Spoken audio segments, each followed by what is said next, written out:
Então vamos dar início, né? Então hoje eu estou como Toastmaster do dia, é um grande privilégio estar aqui. E hoje nós iremos aí abordar sobre o tema Nação Dopamina, que é um livro escrito aí pela autora doutora Anna Lembeck, né? Que ela é psiquiatra e diretora médica da Clínica de Dependência de Stanford. E para nós iniciarmos a nossa reunião, né, eu irei chamar aqui um dos nossos oradores, que irá falar sobre a introdução e também sobre o capítulo um desse livro. Vai trazer aqui alguns insights que ele pôde aí retirar desses capítulos. Então, Fernando Tavares, primeiramente, muito obrigada aí pela sua participação, pela sua presença, e o palco é seu. Muito obrigado, Luana. Boa noite a todos. Alguém já viu nos anos 90 o filme Hellraiser, Renascido do Inferno? No filme, nós temos a proposta dos que os personagens buscavam prazer a qualquer custo, nem que isso os destruísse. E esse filme se ajusta perfeitamente na proposta trazida por esse livro.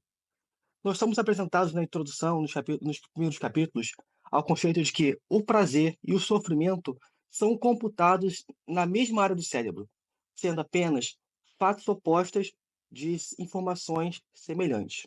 Nós somos levados com um relato de um paciente Jacob, em que ele conta como o seu vício em sexo foi se intensificando ao longo da sua vida e como foi ficando cada vez mais difícil para ele controlá-lo. Nesse capítulo, o autor, a autora, nos mostra que, mesmo que nós tenhamos a boa vontade de tentar controlar esse hábito,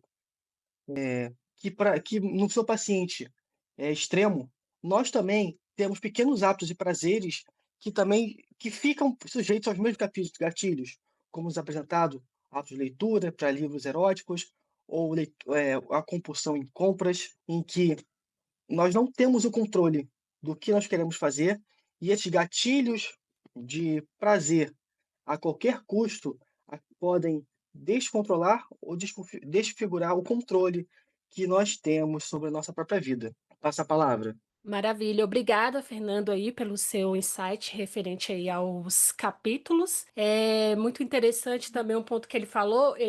Ela também traz o seu próprio exemplo, né? Que ela fala que também ela tinha um vício. E é muito interessante. Muitas vezes a gente faz pequenas coisas que a gente não consegue encarar como um vício. E é um vício, né? Pornografia é um vício, que no caso de Jacob, ele tinha um problema muito grande com pornografia, que ele levava ali ao extremo, né? Até mesmo a doutora Ana tinha aí esse vício em ler contos eróticos, e isso acabava também até mesmo atrapalhando a sua relação com os seus familiares, né? Então, às vezes, são coisas muito pequenas que a gente não consegue enxergar, mas que causa grandes danos e que são considerados um vício. Agora, vamos convidar o próximo orador que irá nos trazer um insight sobre os capítulos 2 e 3, que é o Tiago Gavilanes. Tiago Gavilanes, obrigado aí pela sua presença e o palco é seu. Estamos ansiosos para ouvir. Obrigado, Luana. Então, vamos lá falar dos capítulos 2 e 3. No capítulo 2, que é o equilíbrio do prazer e da dor, a doutora Lembick, não sei se é assim que fala, ela apresenta o conceito do processo oponente, que é a forma como o cérebro busca o equilíbrio entre o prazer e a dor. E ela explica que eles são processados no mesmo sistema neural. É como se fosse uma balança. Um fica tentando equilibrar o outro. E com isso, quando nós buscamos muito prazer, como comer doces, jogar, beber, ficar perdendo horas em redes sociais, acaba que a gente desequilibra essa balança. E o cérebro, ele ativa um mecanismo compensatório, inclinando a balança para o lado da dor. E esse fenômeno ele acaba explicando por que depois de uma onda de prazer, a gente sente um tédio, uma ansiedade, uma irritação, quem nunca, né, depois de uma noitada bebendo, no dia seguinte acorda mal, chateado, pô, por que que eu fiz isso? É mais ou menos esse mecanismo de compensação. E o problema é que, ao tentar evitar esse desconforto, muitas pessoas acabam buscando mais prazer e acabam entrando em ciclos de compulsão e dependência. Aí ela destaca também que quanto mais forte o estímulo, por exemplo, drogas, pornografia, redes sociais, mais intensa será a resposta do cérebro e mais difícil se torna recuperar esse equilíbrio, trazer essa balança novamente para o centro, né? E ela ilustra isso com o caso de pacientes que enfrentaram alguns vícios modernos, né, como jogos eletrônicos ou comida, e que acabaram perdendo o controle da própria vida, né? E recentemente a gente tem acompanhado aqui no Brasil mesmo um monte de gente perdendo tudo para esses jogos do tigrinho, essas bets, esses novos vícios eletrônicos, né? Infelizmente tem acontecido. Aí no capítulo 3, que é a fisiologia do vício, ela aprofunda um pouco mais como esse sistema de recompensa do cérebro, mediado pela dopamina, ela contribui para o desenvolvimento dos vícios, acaba agravando, inclusive os comportamentais, como compras compulsivas, rolagem infinitas nas redes sociais, maratonas de séries, jogos e tudo mais.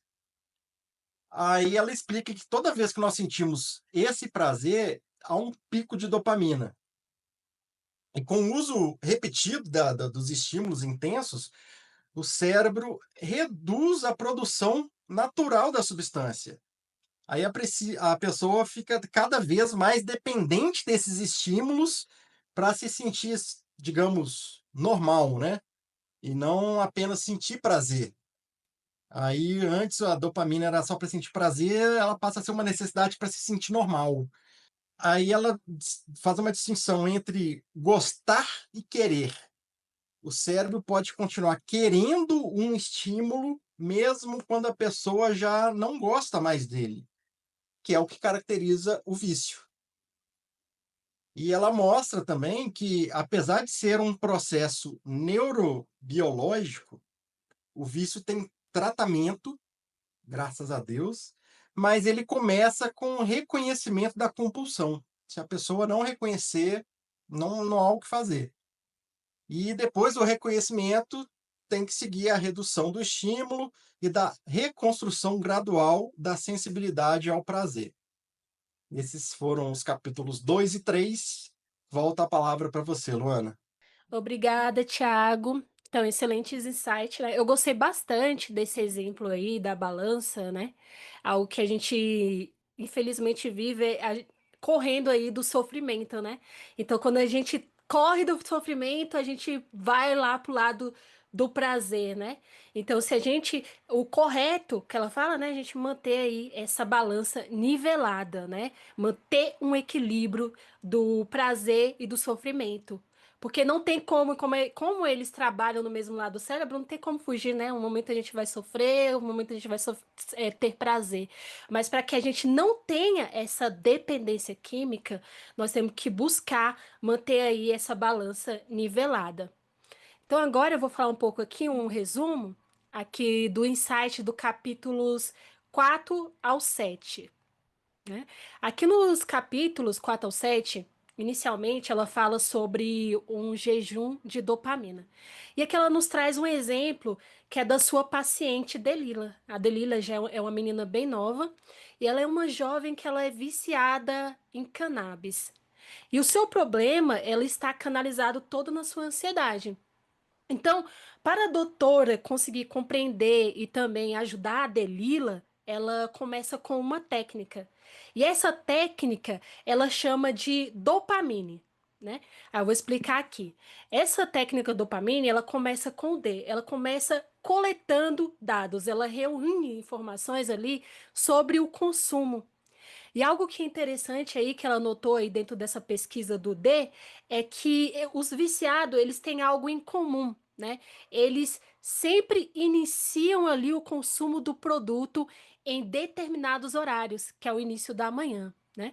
Após, ela já parte ali para o O, que é o objetivo. Por que a pessoa ela utiliza tal droga? No caso de Delila, a Delila fala que é ansiedade. Eu utilizo a cannabis para aliviar a minha ansiedade. Depois aí ela parte para o problema, que é algum aspecto negativo. Aí ela pergunta para Delili, Delili, qual é o seu problema? A Delili fala que ela se sente sufocada pelos seus pais. E algo interessante é que o problema, ele não é somente a causa, ele vai muito além disso, né? Ela quer que os pacientes enxerguem o que o seu vício vai te trazer ali a longo prazo, né? Qual o problema que ele vai trazer, né? Relacionado a algum problema de saúde físico, psicológico ou de relacionamento. E os pacientes, eles não conseguem enxergar isso. Quando eles são viciados, eles não conseguem enxergar isso. E após o problema, ela parte para a abstinência, né? Então ela propõe o paciente a parar de utilizar a droga, né?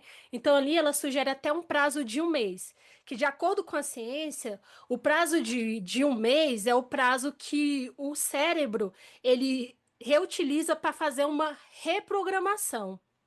Mas essa questão também, a doutora fala que esse prazo de 1 mês, ele não se aplica a todos os pacientes, né? Então, vai de caso em caso. Muitas vezes, ela tem que também tratar a questão de idade, a questão do tempo de consumo, a questão da droga, porque muitas pessoas, elas não vai ser tratada ali com 1 mês, elas têm que ser tratada, cada paciente vai ter também uma forma de tratamento, tem que ser tratada de forma gradativamente. E eu achei muito interessante também, em relação aos vícios, que muitos desses vícios, eles podem ser meio que hereditários, né? Um exemplo do álcool, né? O álcool, muitas vezes, ele pode ser passado de pai para filho, ele tem um risco genético, né? Muitas vezes os filhos, eles podem acabar tendo um transtorno ali por uso de álcool. Isso eu tenho um exemplo, gente, infelizmente dentro de casa, isso é verídico. E também, ela deixa claro, né? Ela fala também sobre a outra técnica, que é a técnica da M. O técnica M, que é a Mindfulness, não sei explicar como pronunciar direito. Que é o paciente, ele se concentrar no seu pensamento, né? Porque quando ele tá ali passando pelo processo de abstinência, ele vai ser atacado por uma enxurrada de emoções. Então, o paciente, ela orienta ele a praticar o Mindfulness, que é uma técnica que ela vai concentrar o pensamento dela e conseguir separar ali as suas emoções e entender o porquê ela está sentindo aquilo. E após ela trata o I, que é o insight, que é o que vem após, né? Depois do paciente ter passado aí por todo esse processo, ele vai avaliar quem é ele após ele ter passado aí por esse processo de abstinência, né? Se ele se considera uma nova pessoa, como ele se considera o sentimento dele.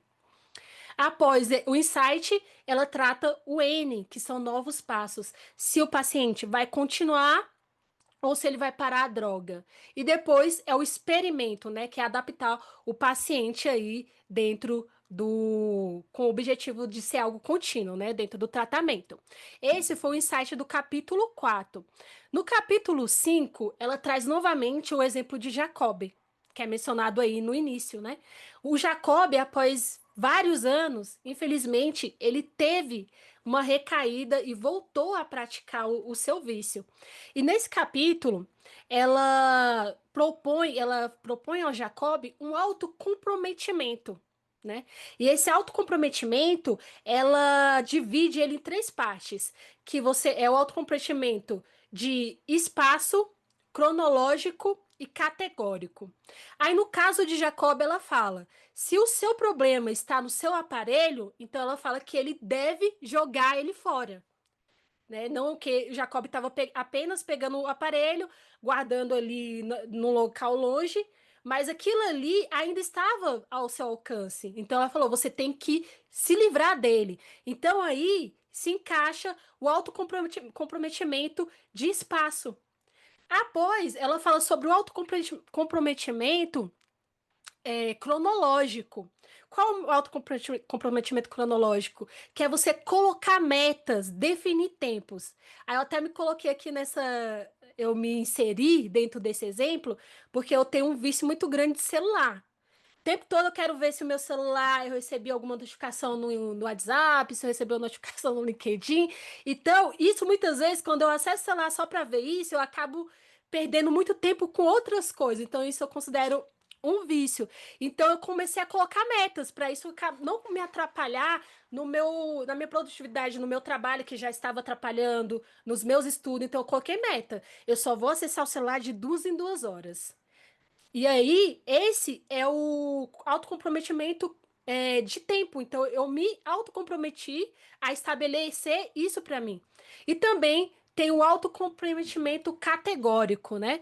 Que é você ver coisas que fazem com que você sinta vontade de praticar aquilo. Muitas vezes pegar o celular e não tem como se livrar do celular, uma coisa que não tem como, né? No caso, Jacob, não ter TV em casa. Também ela deu um exemplo do Jacob sempre fazer as coisas vestido, né? E quando ele for para um hotel, ele pedir um quarto sem TV. Esse já é o categórico. Já no capítulo 6, ela aborda sobre o uso excessivo de remédio. Porque o que muitos, né, psiquiatra, no caso quem passa é psiquiatra, né, remédios, eles fazem, né, para tratar esses problemas dos seus pacientes é passar remédio. Mas ela falou que o remédio também, dependendo, ele acaba também se tornando um vício. Né? Ela traz até o exemplo de um dos seus pacientes, que é o Cris. O Cris ele era dependente em remédio, então, mas isso não estava adiantando, né? Ele estava só piorando a situação dele.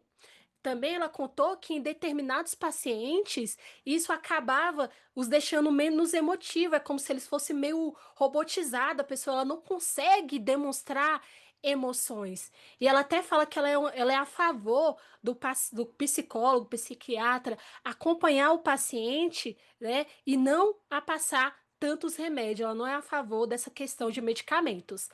E já o capítulo 7 fala, ela aborda sobre a pessoa ela encarar o sofrimento como uma forma de cura, né, de recuperação, né? Então, às vezes ela falou que a melhor forma de você curar é você encarar a sua dor.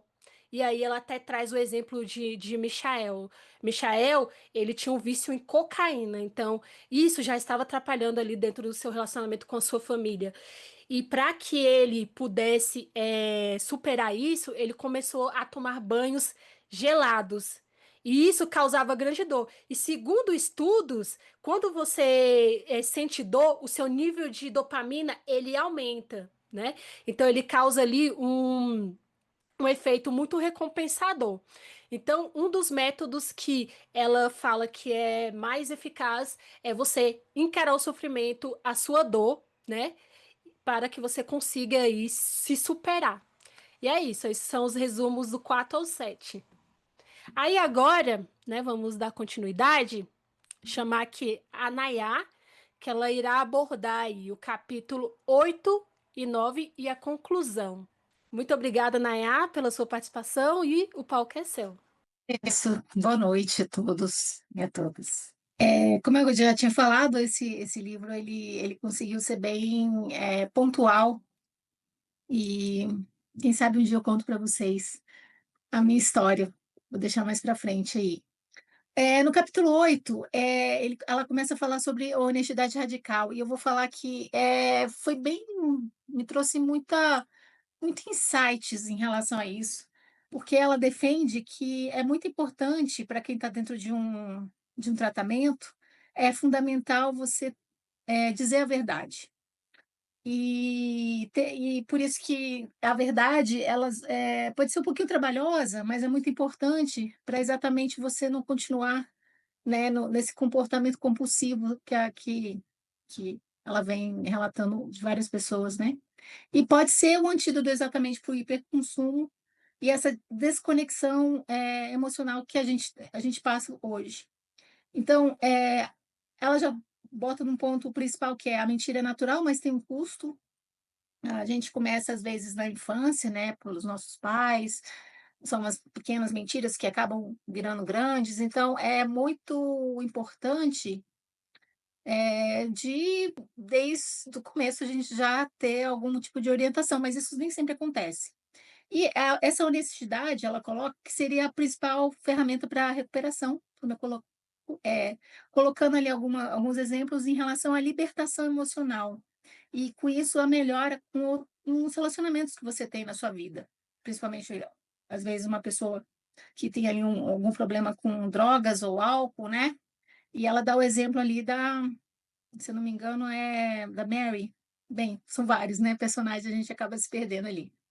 E que contar a verdade ativa exatamente o cérebro ligado a essa regulação emocional que a gente tem. E tem muito a ver também com a nossa tomada de decisão e autocontrole. Então ela dá toda uma história do córtex pré-frontal, que eu achei bem interessante também. Quando a gente consegue ver isso, eu acho que por isso que me cativou tanto. E ela diz que pode ser, né, treinada como fosse um músculo. Quanto mais a gente pratica, mais forte fica aí.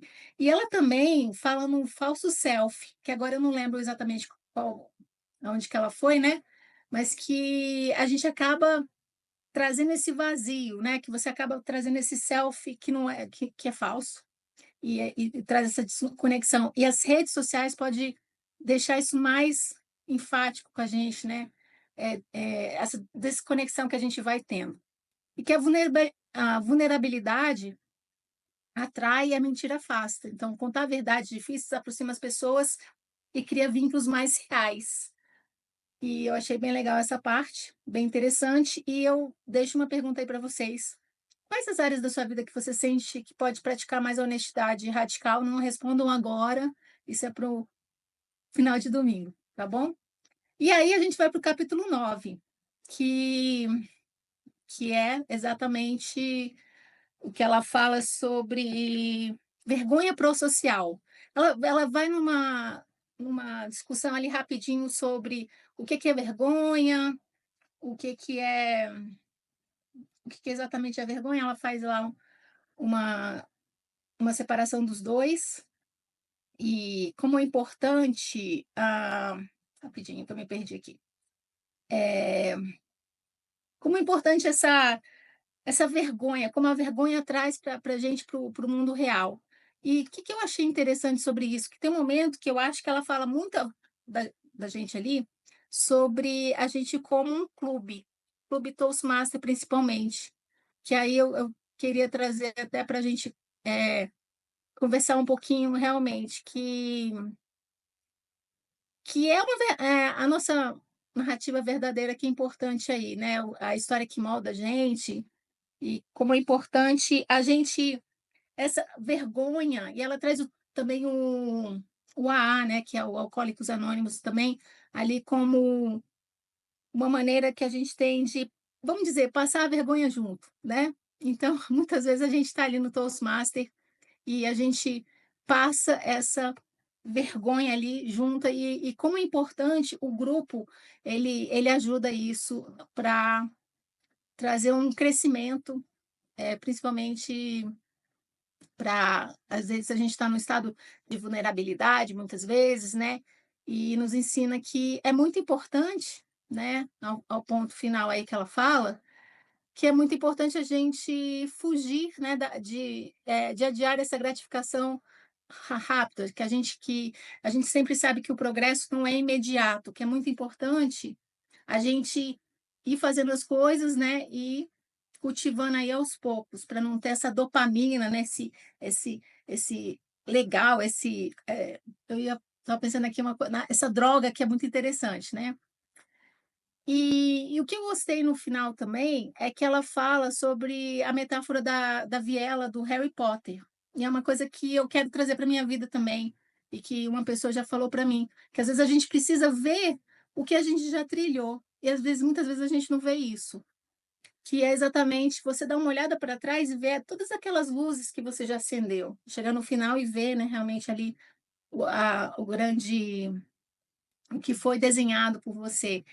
E aí ela termina o livro dizendo que é muito importante e é um esforço diário, eu diria, em relação à mentira, essa vergonha social, a gente tem que estar se perguntando o tempo todo, e faz parte desse caminho que a gente fez, né, desde o começo. E que o importante também é que você mergulhe na sua vida e seja mais presente também. E para estar presente, você tem que deixar de lado um pouquinho as redes sociais e e ter um propósito aí maior, para que você continue, né, a acender nesses pequenos postes de luz no caminho, seja no seu caminho, seja o caminho do outro. Obrigada. Obrigada, Nayá. Muito bom seus insights, né? Essa em relação à questão da mentira, é que nem aquele ditado, né? Mentira tem perna curta. E quando a gente não tá mentindo pro outro, você tá mentindo, você tá enganando a si mesmo, né? E a mentira também, ela está relacionada aí também à questão de caráter, né? Então a mentira ela pode também, lá também mostra, né? Pode também se tornar um vício, né? E a questão da vergonha eu achei interessante também na relação daí que você falou do AA, é porque ali a pessoa ela vê que ela não está sozinha, né? Então, assim, outras pessoas também estão passando por isso, pelo que ela está passando. Então, ali tem um apoio mútuo, né? Então, aí também entra a relação do clube, né? No clube a gente tem um apoio mútuo de todos. Então, é muito bom quando a gente vê que a gente não está sozinho, né? Muito interessante. Aqui também eu trouxe, gente, algumas perguntas que a gente pode fazer aqui um table talk. Se vocês querem participar, trouxe aqui 10 perguntas. Aí quem quiser começar? Quem quer começar? Fernanda aí, ó. Pode mandar Fernanda aí. levantou a mão. Pode mandar. Fernando, escolhe aí o número de 1 a 10. 5. 5. A pergunta é: você acredita Hum, que o sofrimento pode ter um papel positivo em nossa jornada de crescimento? sim, claro. Porque pode pegar aquela analogia, né? Os lotes para poder, depois de quebrar, se torna mais forte. E a nossa jornada de crescimento vai ter, crescer é sempre doloroso, porque é sempre no seu lugar de conhecido e tendo que se arriscar um passo no desconhecido. Então, é um passo de cada vez, de você arriscar, dar um passo à frente, galgar aquele terreno e vai sendo assim, repetindo esse processo. E no próprio livro, ele nos mostra, esse e tantos outros autoajuda, né? A importância de você focar na jornada e esquecer tanto do objetivo final, de conseguir aproveitar ah, os empecilhos como motivadores para poder continuar seguindo em frente e não tanto como um motivo para você desistir. É claro, tendo bom senso, né? Porque esses livros também às vezes extrapolam, e se você deixar se levar por eles, você acabar não chegando a lugar nenhum, mas mantendo bom senso e tendo um propósito claro, é claro que o sofrimento é importante e faz parte da nossa vivência humana. Passa a palavra. Maravilha, obrigada. Essa parte sobre sofrimento, se não trazendo para o lado religioso, mas me lembra até um texto bíblico, né, que o apóstolo Paulo fala que a sua força ela está sendo aperfeiçoada na sua fraqueza. Então, muitas vezes é no sofrimento que a gente enxerga a nossa força. Então, o sofrimento realmente eu também acho que é algo muito importante. Quem gostaria mais de participar? A Nayá. Nayá, pode escolher um número aí de 1 a 10, né? Excluso o 5 que já foi. Vou com 10.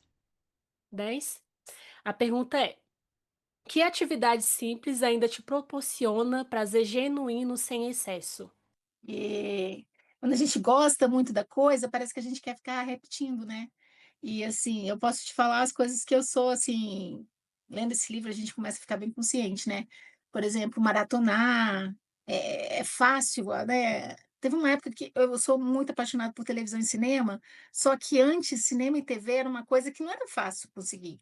TV a gente tinha TV normal, né, porque a gente tinha que se submeter aos canais que eram poucos, Globo, SBT, e cinema era só de vez em quando, agora a gente tem Netflix, então assim, eu vejo o tanto que a gente está realmente muito perto, né, e outras coisas também. Então assim, coisas simples da vida, eu diria assim, vou ser bem piegas, assim, eu curto muito meus gatos. assim, estar com eles juntos, e eu fico brincando que eu sou mãezona, são eu chamo de minhas crianças. Então eu vou tentar também trazer, de repente, para o dia a dia, mas nesse momento, é esse momento que eu tenho com meus gatinhos. Passo a palavra para Legal. você. Maravilha. Realmente, né? Os nossos bichos de estimação, eles são terapêuticos. Eu também tenho aqui o meu cachorrinho, meu Deus do céu. Nossos momentos são muito importantes juntos. Você quer participar, Thiago? Tá no mudo. Bora, número 7. Número 7. Como você definiria equilíbrio na sua vida hoje? O que está em excesso e o que está em falta? Poxa, ai, vamos lá. Equilíbrio. A gente brinca, né? Um pouco de salada, um pouco de droga, né? Que é sanduíche com salada e tal. Mas não, a gente tem que tentar realmente manter um equilíbrio, né? Porque momentos felizes, momentos de euforia, eles não duram eternamente. Da mesma forma, os momentos que a gente está meio desmotivado, está meio desanimado, se questiona sobre muitas coisas, eles também não duram eternamente, né? Então a gente tem que ter essa consciência que, que tudo é passageiro e que se a gente está vivendo um momento bom, viver aquele momento, desfrutar daquele momento, mas não achar que vai ser sempre daquela forma, não se apegar muito àquilo ali, porque depois a gente pode acabar tendo alguma decepção. E da mesma forma, quando a gente está passando por dificuldades, por, digamos assim, provações, né, que acontece na vida de todo mundo, a gente também não deixar se abater tanto, não deixar se levar por aquilo ali e achar que não tem saída, porque tem. E uma hora as coisas vão se resolver, sempre se resolvem e aquilo ali vai passar. E o que está equilíbrio para mim? Boa pergunta. Eu acho que, assim, sem ser piegas, eu acho que o Toshimasa me dá muito equilíbrio. Eu acho que é bom, assim. Às vezes eu tô precisando dar uma espairada, assim, eu me apego às coisas do clube, às coisas que eu tenho que fazer do clube e dar uma equilibrada. Acho que é isso. Maravilha. Então, gente, obrigada aí pela participação de todos. E que possamos colocar em prática aí esse tema, porque é um assunto emergente, é um assunto sério, que muitas vezes muitos desconhecem aí o que está por trás dos vícios e muitas vezes nem reconhece que é um vício, né?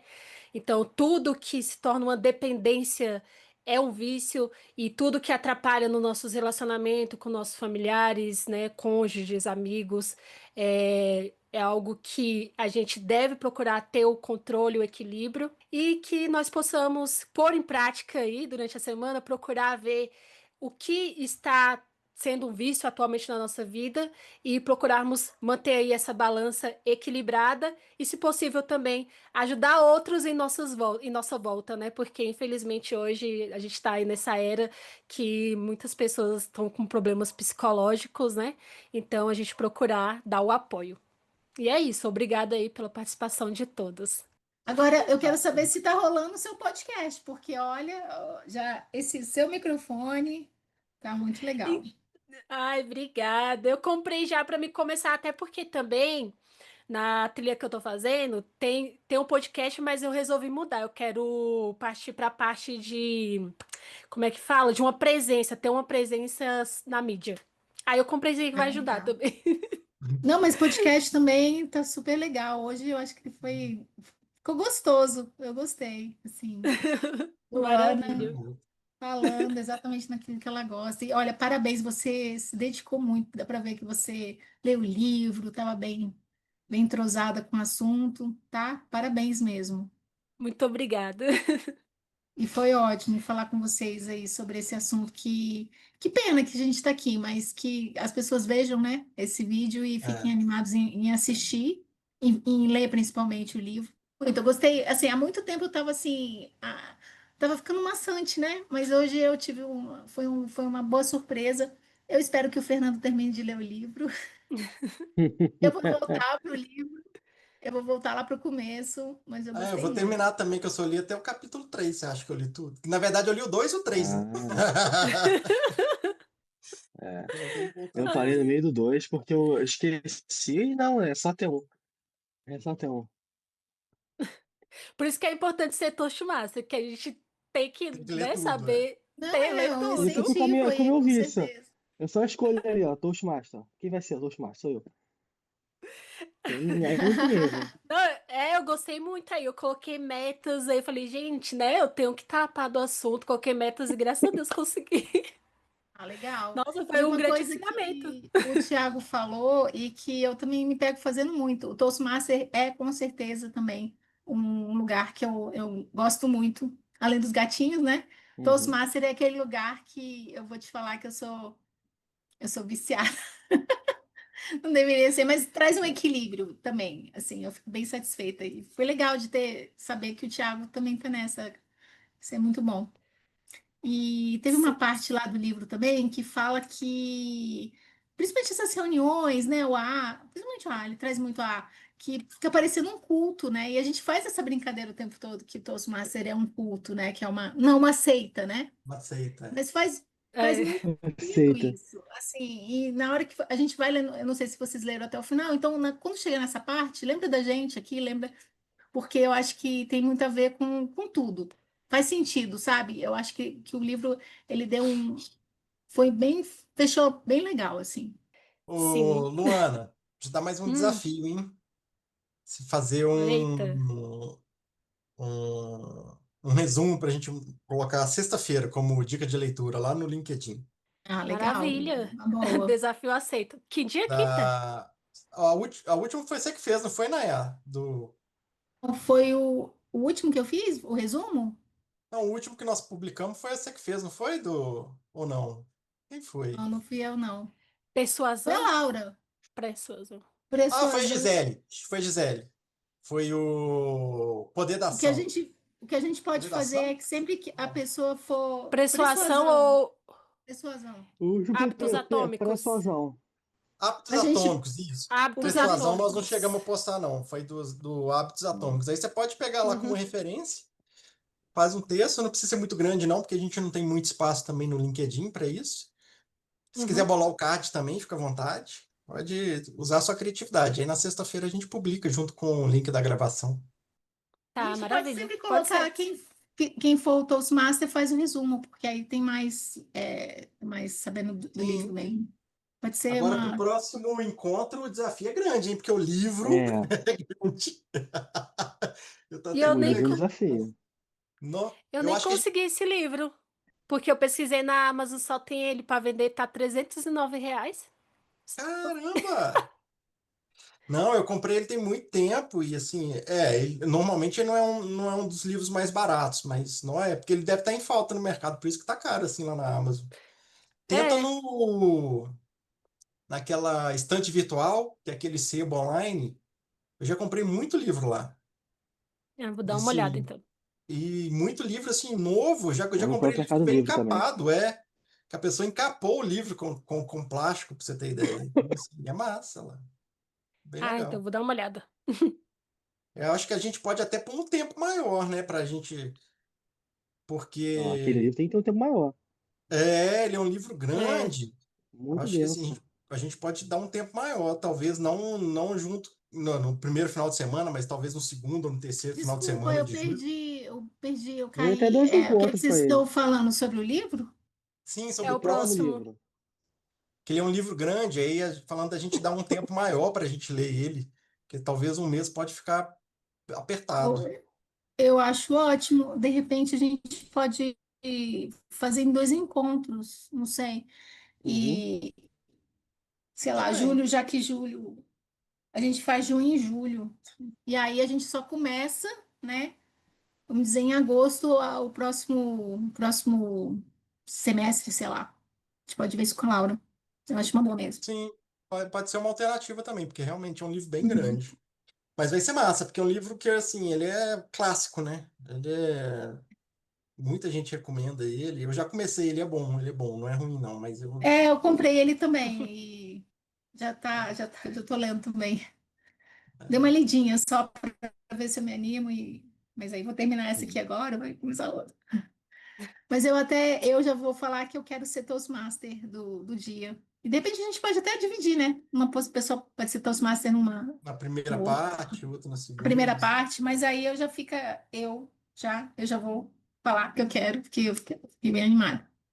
Tá bom? Perfeito. Fechamos, gente. Ok, então. Aí o dia normal de eu publicar a gravação do Book Club é quarta-feira, então quarta-feira estará no ar. Maravilha. Maravilha. Obrigada. Beleza? Bom restinho de domingo para vocês. Bom resto de domingo e um ótimo junho para vocês. Ah, com certeza. Tchau, Beleza. gente. Tchau, Boa noite. Tchau, Fernanda. gente. Bom Tchau, domingo e tchau. ótima semana Parabéns, para Luana. vocês. Excelente Também, tchau. apresentação. Obrigada.